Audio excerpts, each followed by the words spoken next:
খুবই দুঃখজনক একটা ঘটনা। এটার জন্য আমরা অলরেডি 5 জনকে আইনের আওতায় নিয়ে আসছি।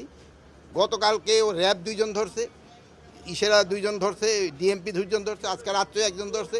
আমাদের ডিবি টিমগুলি অলরেডি বিভিন্ন জায়গায় আছে, বাকি যারা আছে তাদের আইনের আওতায় নিয়ে আসার জন্য। এটা খুবই দুঃখজনক ঘটনা।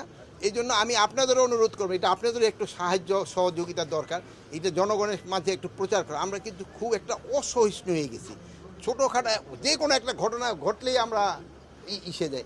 এই জন্য এটা আমাদের সমাজের সব শ্রেণী, আমরা সহ আমাদের সবারই কিন্তু এটা একটু আগে আসতে হবে। চাঁদপুরে একটা ঘটনা ঘটছে, এইটাও আমরা আইনের আওতায় নিয়ে আসছি।